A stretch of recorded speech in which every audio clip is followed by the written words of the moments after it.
You can't go out playing golf having fun. Fun. Senor, you have obviously never played Wingfoot. It don't matter if you win by an inch or a mile. Winning's winning.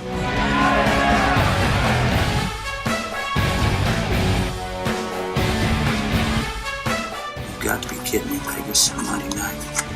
There's my picks for this week. Now, if you want next week's picks, I can give you those by Friday. Hello, everyone, and welcome to Week 4 of the Wingfoot Locks. I am really hoping that you were listening last week because we were on absolute fire.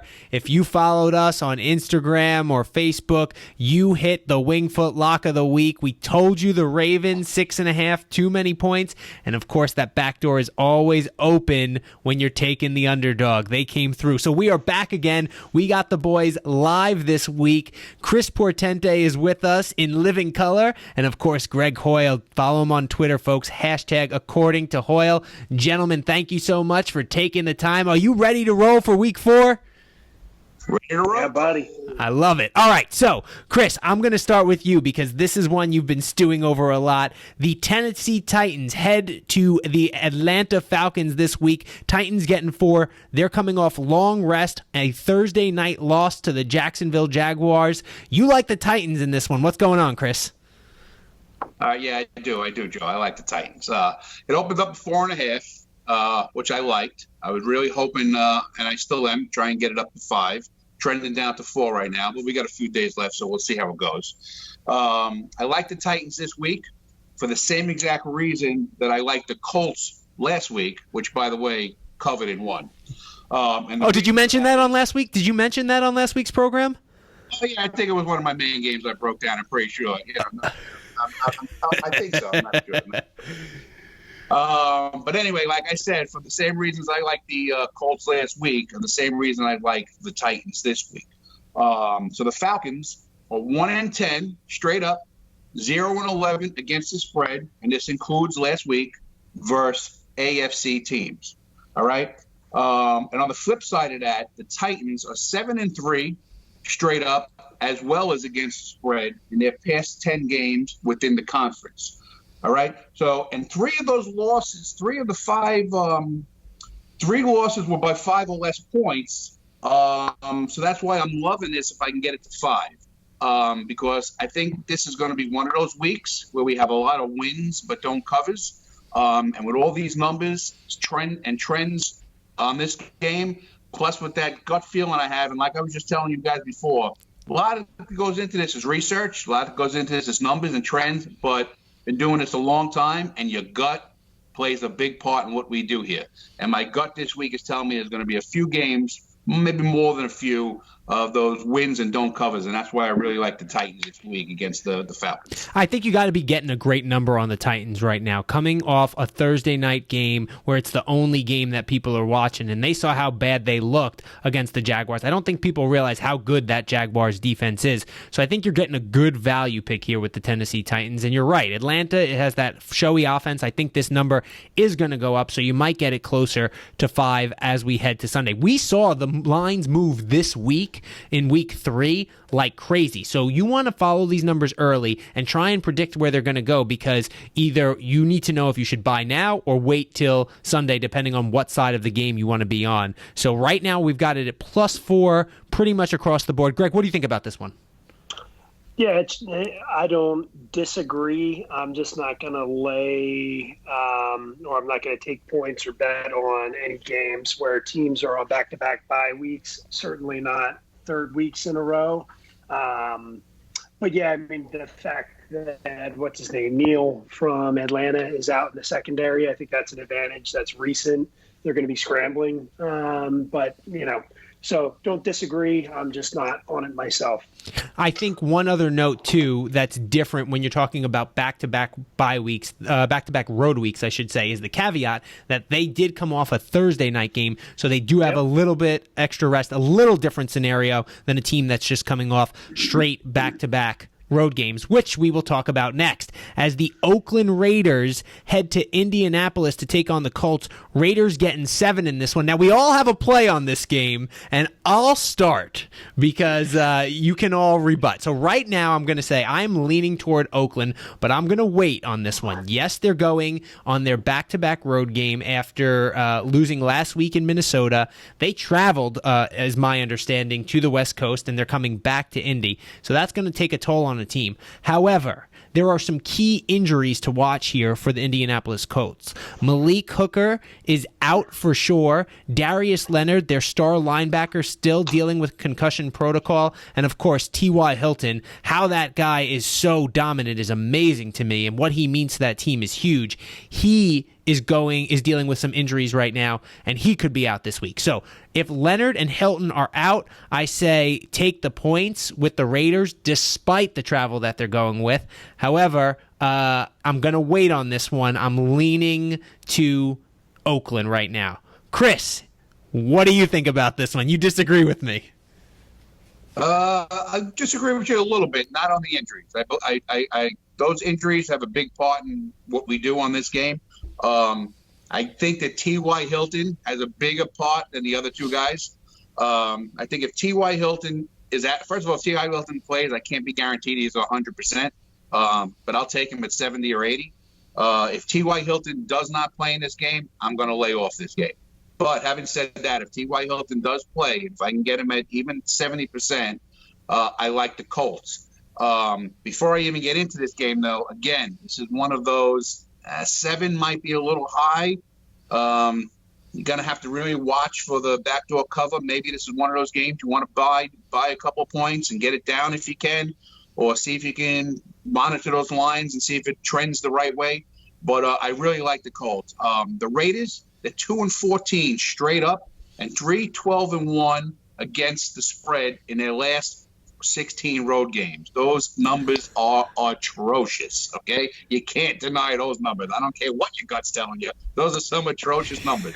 But again, 7's a little high. I got to be honest with you. Not every week is gravy. Not every week games jump off the page here.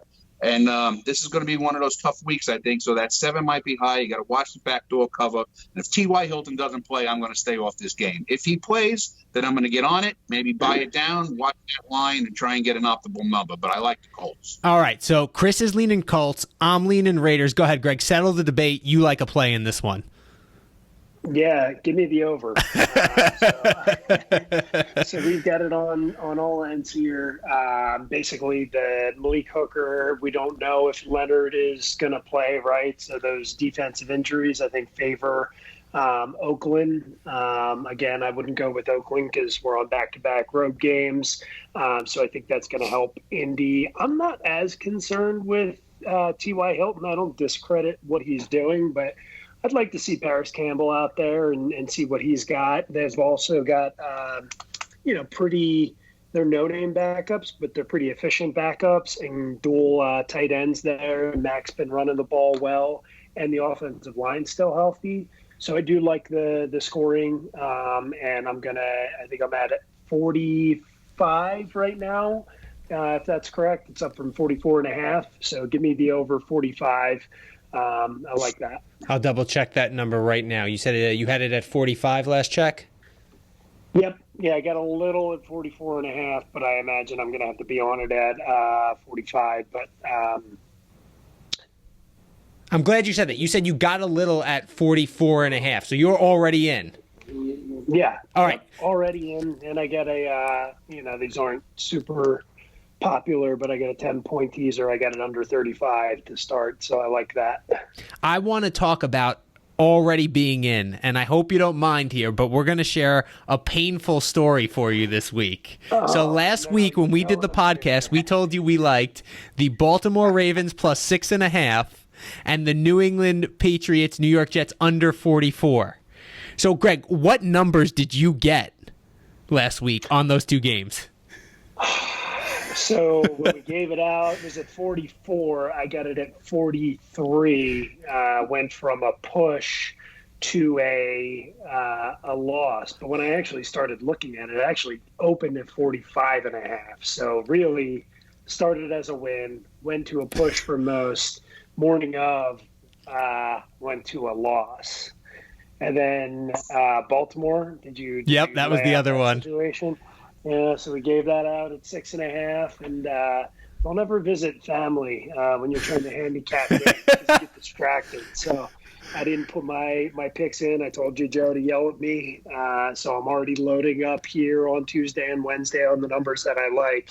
So I got the push there, but we had it at 6.5 and 6 all day, and I got the push for Baltimore. So we went from push win to push loss, and that's no good. And that is why we preach the lines that we do here. I mean, especially on key numbers like 3, 6, and 7, when you're going in those half points within there. If you got to make sure, this is why we advocating shopping around for the best line to find the line that you want. There were a couple games. I mean, one of the games that I actually stayed away from because the line moved way too much was Detroit. I like Detroit. I was with you, but by the time I got to it, the line I think had gone to 4, and that was just too big a line move for me to play on. So it's something, and it still would have hit that one, but it was just I didn't get a good value number on that one, in my opinion, and I didn't want to get the worst of the numbers. So definitely look at those and make sure you're getting your best numbers for you. So with that being said, go ahead, Chris. Real quick, Joe, watching the lines all week is big. I mean, line analysis is big. Like you were saying earlier, the average bettor waits till they wake up Sunday morning, pull out a newspaper, and put in bets. That sometimes is the worst time to put in your play. There's just too much going on. You got to watch it. This is why we try and do this thing in the middle of the week or early in the week, so we can give you some of this information, and you guys got to do your best to use it in your favor, because you can really work for you. And look, Greg, we like to consider Greg one of the experts, and he didn't take his own advice because of distraction. So the proof is in the pudding right there. So you got to monitor these lines. Greg likes to say we're nothing if not principled, but we have to follow those principles. And don't worry, despite those faux pas, we were still up big last week in the NFL. So yes, no harm, no foul. Across the board. So, all right, with that being said, since we're talking about line moves, let's go to the Kansas City Chiefs, who are headed to Detroit, which we were just talking about this week, to take on the Lions. This is a matchup of undefeated teams, believe it or not. It doesn't feel like the Lions are undefeated. But I will say that this line has already moved, opened at 5.5. That's Chiefs minus 5.5. It's up to Chiefs minus 6.5. I jumped on this one early at 5.5. Chris, with this line move, you're actually moving to Detroit in this one, or you like them to begin with. Why? Here. I like the Chiefs. Right now, that line is moving up because, like you said, it's hard to believe that the Detroit Lions are undefeated. And like we also said before, maybe a little paper soft here. So, your original, your eye test, no thinking, no thing, gun to your head, going with the Chiefs. Mahomes, going with the Chiefs. Put big points, do this, do that. You just don't even think about it, and you say Chiefs. But when you dig a little deeper, okay, you'll find out that since 2017, Kansas City is 0-4. I repeat, that's not good. 0-4, straight up, and 0-3-1. I repeat, 0-3-1 against the spread on the road in the NFC. Okay, and I'm going to take that one step further. That's since 2017. In the past 5 years, they're 2-8 straight up and 2-6-2 against the spread. That combined with the Chiefs coming off that game against the Ravens, where that's a big game, a big matchup. They were pumped up. They got a big game next week, right? They're playing Indy next week.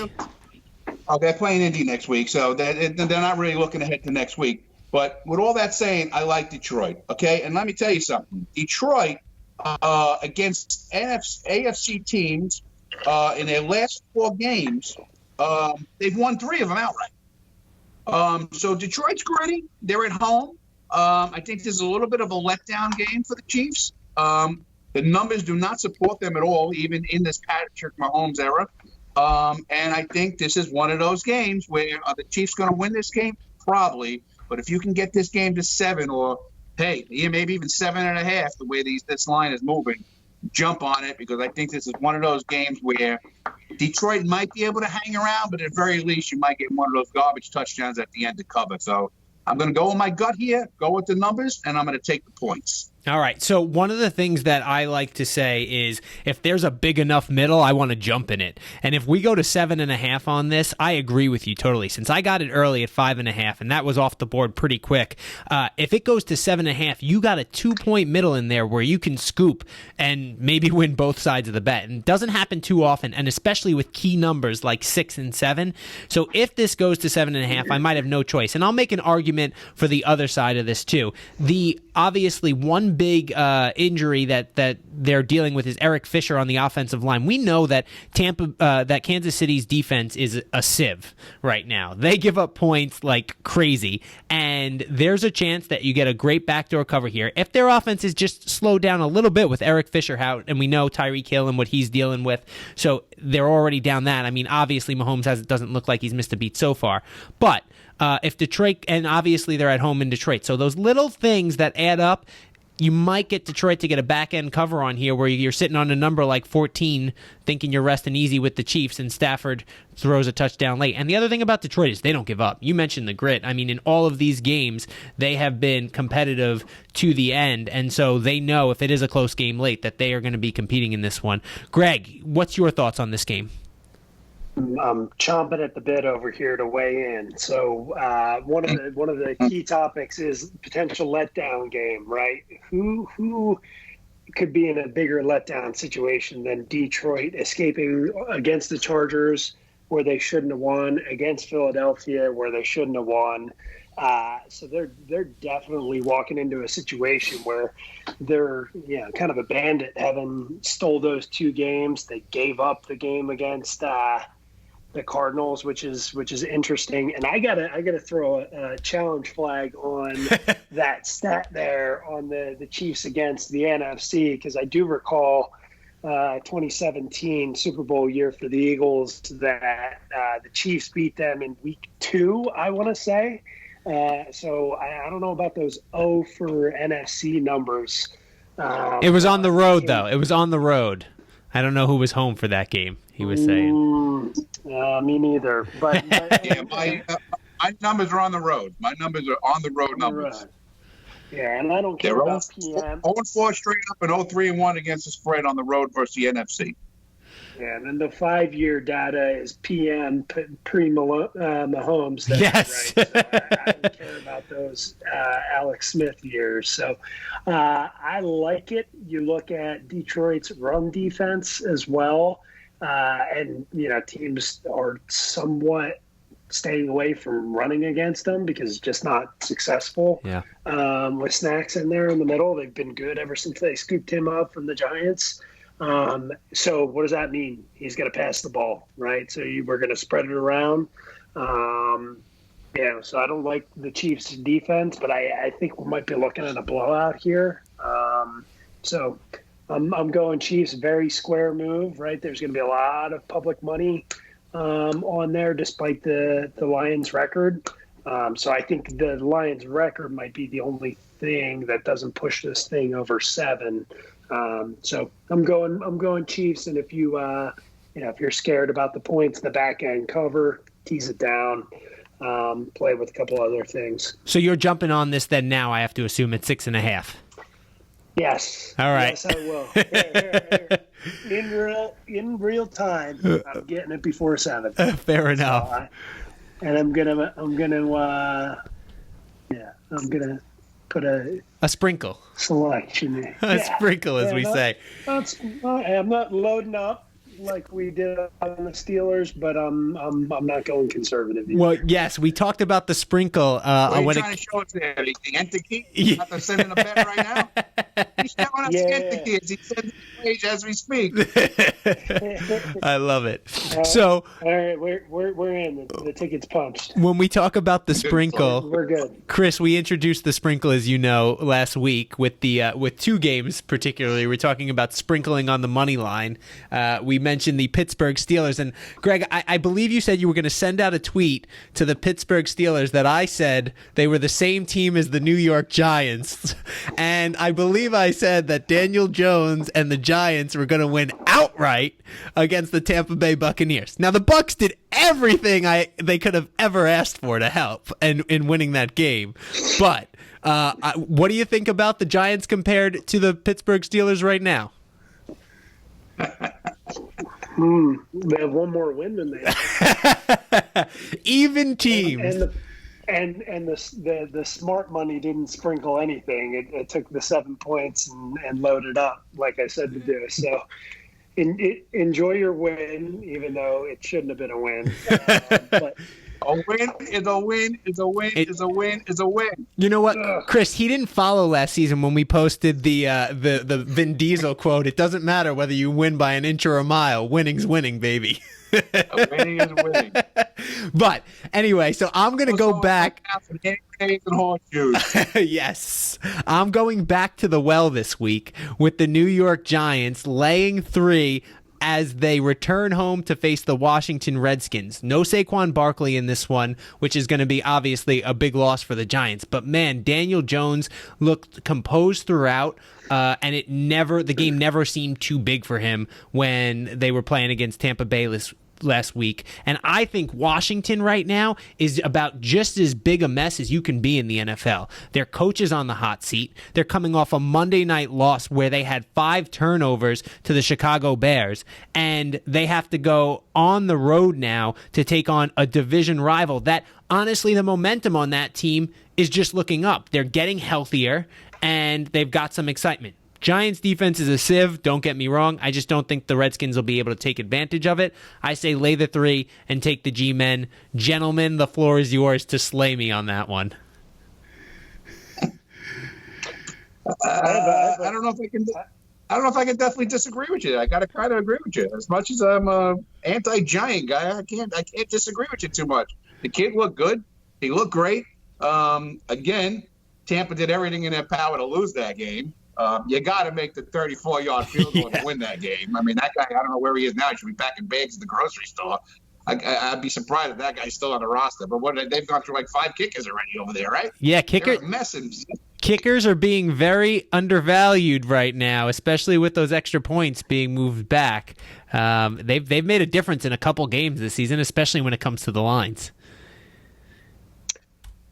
You got to be able to kick a 34-yard field goal. Can I bring up a bigger problem that how in the world do you get a shitty, no, I won't curse, a poor win against a poor defense with a missed field goal at the end and then parade around with the nickname Danny Dimes? You kidding me? To be fair, Danny Dimes was before, I believe, his nickname going back to Duke, although everybody's been introduced to him as that now. I can't wait to be able to bet against the Giants again next week. I don't even know who they play, but when they play an actual real football team with a real defense, I can't wait. That's all I have to say. So, in my analysis, one of the things I look at is who the team is playing next week every week, because I think sometimes you get those look-ahead games. I wrote in this one, because it is a division game, doesn't matter. But I also was not aware that was thinking about the Redskins this week, and I was worried that might be a little bit of an issue. This team was just focused on their quarterback and getting some guys healthy. Next week they play the Minnesota Vikings, which I could see very much with you, Greg, loading up against the Giants in that one. And then the New England. Yeah, I don't think we'll be back in Danny Dimes. Yeah, no. Vikings. Yeah, let's see how Danny Dimes does against Minnesota and New England. I can't wait. All right, since we're talking about the Vikings, let's go there next. The Vikings are headed to Chicago to take on the Bears. Minnesota coming off a blowout win over Oakland, while the Bears coming off a big win over Washington on Monday night. But I have a lot of questions about their offense after that game. Greg, you like the Vikings in this one. Why? So I'm going to follow what I said earlier and get it because I think it's going to go through 0 and they'll probably be a favorite by the time it kicks off. But let me just say for that people listening, because I didn't say it, the Vikings right now somewhere between 1.5 and 2.5, depending on your site. They opened as 3-point underdogs, but that line is dropping very quickly. Yeah, so I'm going to get it now +2. I don't think I'll buy it up to 3. That's just too much. I think both defenses are strong, but Chicago, in my opinion, and honestly, Denver, Washington, and Green Bay, who hasn't looked great offensively. Those are the offenses that they've faced. So really, they've looked fantastic. That's why the line's 38. Minnesota, I think, has looked better. I think Kirk Cousins is getting a bit of a tough rap right now. I don't find him to be great, but I don't find him to be in the bottom third either. I think he's right in the middling area, certainly better than Mitchell Trubisky. And I think there's a stronger run game there, stronger wide receivers. Gabriel was the only guy that Mitch Trubisky was hitting this past week. I think he got concussed, right? Yep. So Anthony Miller's totally disappeared. And, Allen Robinson, if all you have to do is cover him up. I forget the name of Minnesota's cornerback, but I think they got a pretty good one that could probably shadow him. So I'm going with Minnesota. I don't like, it's fishy to me, right? That's the only thing. Like, why would Chicago be favored in this game? I guess they're getting more than 3 points for home field advantage, but I'm taking the 2. I wish I got it earlier because it opened at 3. So I don't know when you had to get it at 3, but I'll be keeping my eyes open for stuff like that moving forward. All right, Chris, what do you think? I don't like this game at all. I don't like the line. I don't like the way the line's moving. I don't like either offense. I don't like either quarterback. I think Cousins is probably better than what he's playing right now, but I also think he's in his head. When a quarterback's in his own head, that's major problem. Mitch Trubisky, I told you what I thought about him. Mitch Trubisky, okay? I'm not a big Mitch Trubisky guy. I think his game, his performance he put up this week was a product of the team he played against. I think both defenses are solid. Gun to my head, I'm taking the Bears because I think the Bears defense is really, really good, and I think they're more of an opportunistic defense. And I think if either defense is going to put points on the board, I think that's going to be Chicago, and I think that'll be the difference in the game. But I really don't like the way the line's moving.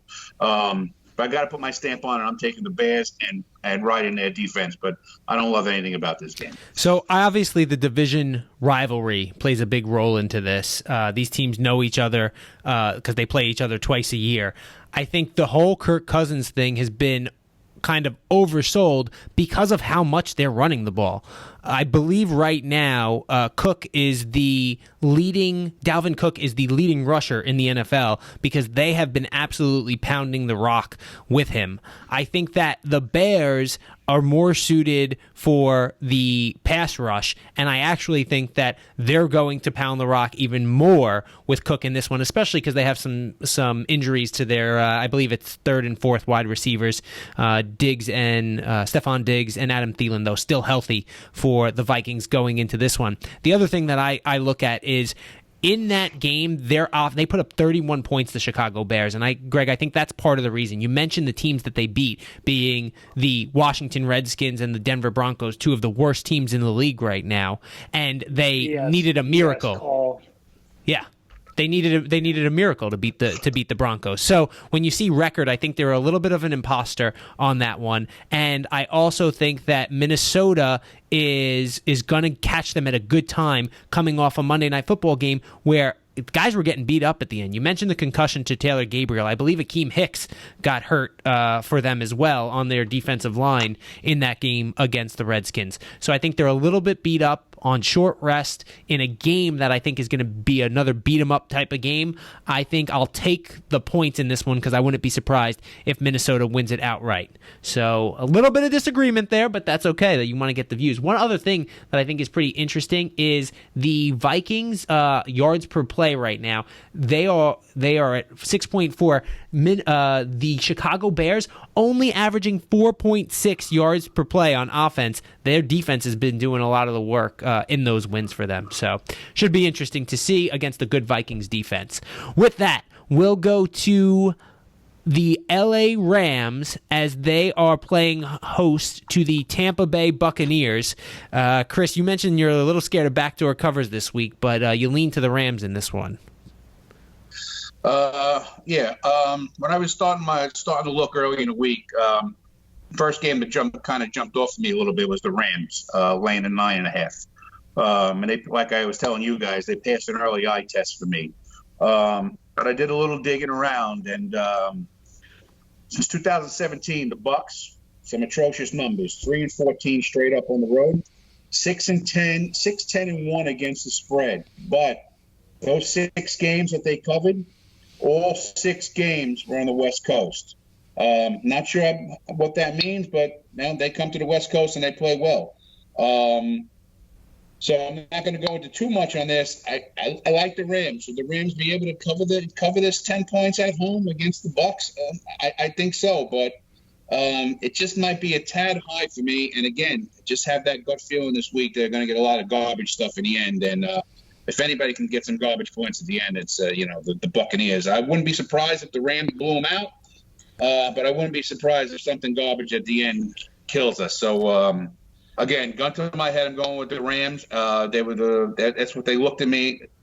Jumped off the page at me early at 9.5. The digging around made me fish off a little bit, but that 6-1 just for some reason is glaring at me. I mean, it's hard to go to the West Coast and win games, and they're doing it at a nice clip here. So this is one of those buyer beware games. All right, so let's not forget that. So I'm going to play kind of both sides of the fence here, and I know one thing that you like to talk about, Greg, is the home-away splits for quarterbacks. So why don't you touch on that first as it pertains to Jared Goff, because I think that might be an indicator in this one if you are looking for reasons to play the Rams.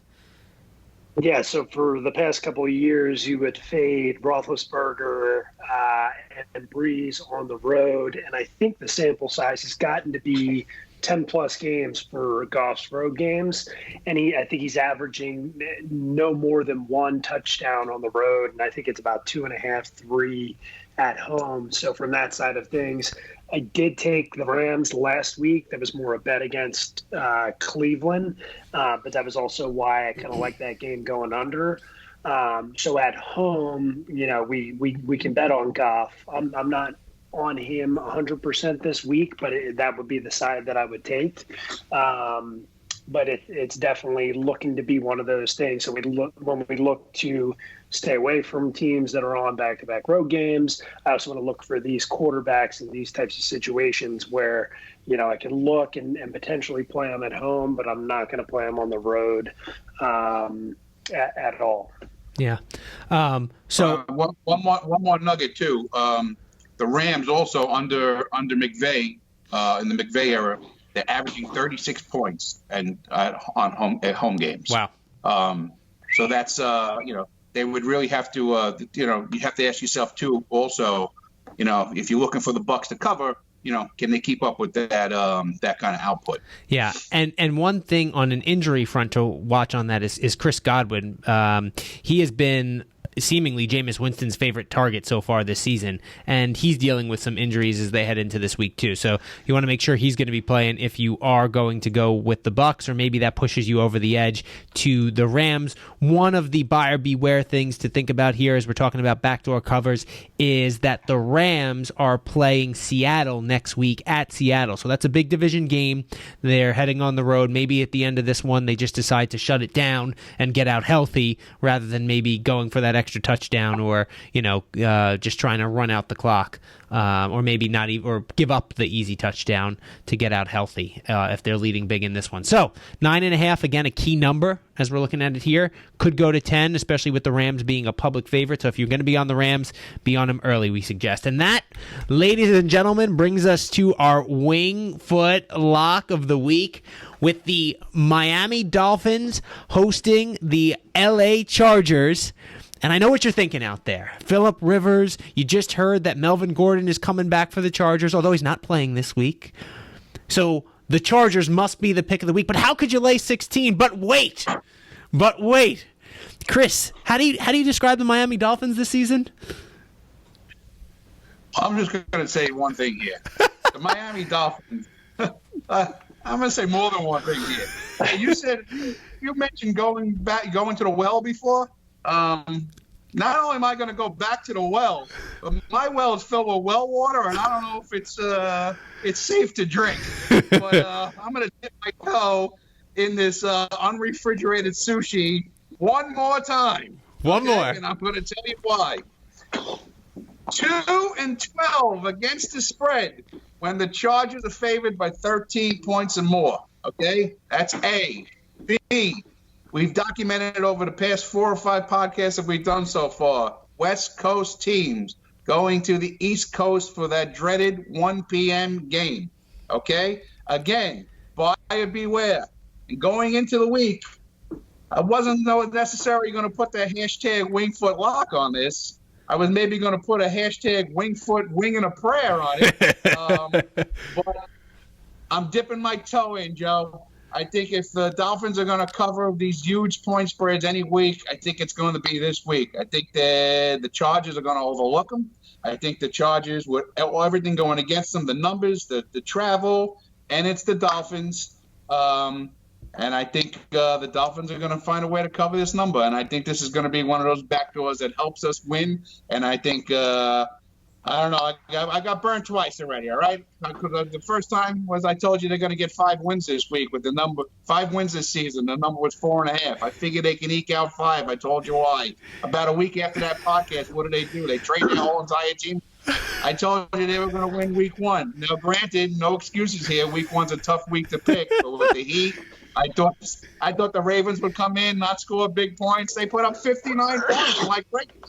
How do you hold a team under 50? It's hard these days, right? But I'm dipping my toe back in. Go fish. Hold your nose and go with the fish. Oh, my goodness. All right, so I got to ask you, when you said 4.5, you knew that was wins for the season, not covers for the season, right? Right. Yeah, the podcast was totals. I misspoke. I'm sorry. The first No.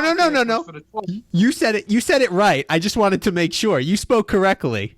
I was just saying. I also didn't know they were trading away the entire team about 3.5 days after that podcast. All right, so that's number one. Number two is I love it. This is like that girlfriend that you have that you keep breaking up with and you get back together. You keep breaking up with, you get back together. You know it's not going to work, but you give it one more shot. You're going to give it one more shot. Insanity, right? You know the definition of insanity, right? Yes. Keep doing the same thing, expecting a different result. All right. So, on this one, baby. We're doing a lot of joking around here, a lot of fooling around. We're having fun with this, but all serious, because when it comes to money and putting the bets down, this it's not fun and games. I think they're going to cover this week. I think they're going to play a little scrappy. I think they showed you in the first half of last week against the Cowboys that if teams take them light, they can hang around. And I think the Cowboys came out and took them light. Dak admitted it after, if you watched the press conference that Dak had, he admitted that he got greedy. He thought he can just do whatever he wanted because of, who he was playing. But they had enough sense, and they were home to turn it around and do what they had to do. But they're also shown this year, the Cowboys, that they can put up quick numbers and big numbers. I don't know if the Chargers can do that. I don't know if they're going to be able to do it on the road. I don't know if they're going to be able to overcome this travel stuff. They should have enough in the tank to beat the Dolphins. But I'm going to take this. I'm going to take the points this week. All right, Greg is playing double dutch over there, trying to get in. So go ahead, Greg. Yeah, so I was just looking at it too, and I think the schedule so far is really helping us with these numbers, right? Dallas, New England, and Baltimore, right? I think they've had the toughest schedule so far this year, and the Chargers is their break, right? And have the Chargers looked like any of those teams, especially their road game going into Detroit and just putting up a big stinker out there? So I really like this, and it's very hard to say, hey, I like Miami, right? Everyone's South Beach is great. Here, Le Fontainebleau. Yeah, so it's I was in the same boat, and after week 1, I said, what do we do? Do we just blindly bet against Miami for the rest of the year, the next 15 games? You did say that. I certainly did, but I haven't done it, and we don't do things like that. So, so I like it. I like the situation, and I think they showed something last week, because they were at least, what was it, 10-6 at half, Yep. right? So it's, they were still in it, and they gave up the ball a couple of times. They're going to do that. They're not a good team. Yeah, they fumbled the ball right before the half. They could have taken the lead at halftime. Right. So, nobody's gonna be comfortable with it, but I'll stick to. I'll make my third live bet while we're doing this, so that way it's locked in, and I'm committed to it. I love it. All right, so there you go, folks. You heard it. The Wingfoot lock of the week, the Miami Dolphins plus 16. Find the 16.5 and jump on it, because that line is, believe it or not, moving in the opposite direction. It opened at 17 there. The Wingfoot lock. Which I like, too. I like that, too. I like that's moving in the wrong direction. Yeah, we're holding our noses. And we're going with the fish this week. All right, so to recap for you this week, we like the Tennessee Titans plus 4. The Kansas City-Detroit game, you want to watch that as the line goes up. Chris is rolling with the Lions plus 6.5. I'm already locked in with the Chiefs at minus 5.5. If that line goes too far, I'll jump on the Chiefs as well. Oakland and Indy, pay attention to the injury report, folks. That's going to be a big one in this, especially for Indy. T.Y. Hilton and Darius Leonard, key injuries to watch for the Colts. The Minnesota Vikings, Greg and I like the Minnesota Vikings plus 2.5, 2 going down quickly. Chris is rolling with the Bears in that one. Be careful with the Rams this week, as they are 9.5-point favorites against Tampa Bay, but we do like the Rams in that one. I'll go with the Giants, lay the 3 at home against the Skins, and the Wingfoot lock of the week, the Miami Dolphins, plus 16.5. Thank you for staying with us this whole time here at Wingfoot Sports. That's the Wingfoot locks of the week. For Chris Portente, Greg Coyle, and Joe Messeri, that's me. This has been Wingfoot Locks, brought to you by Wingfoot Sports. And until next time, remember, everybody, it's not whether or not you win the game, it's whether or not you cover the spread. Talk to you next week.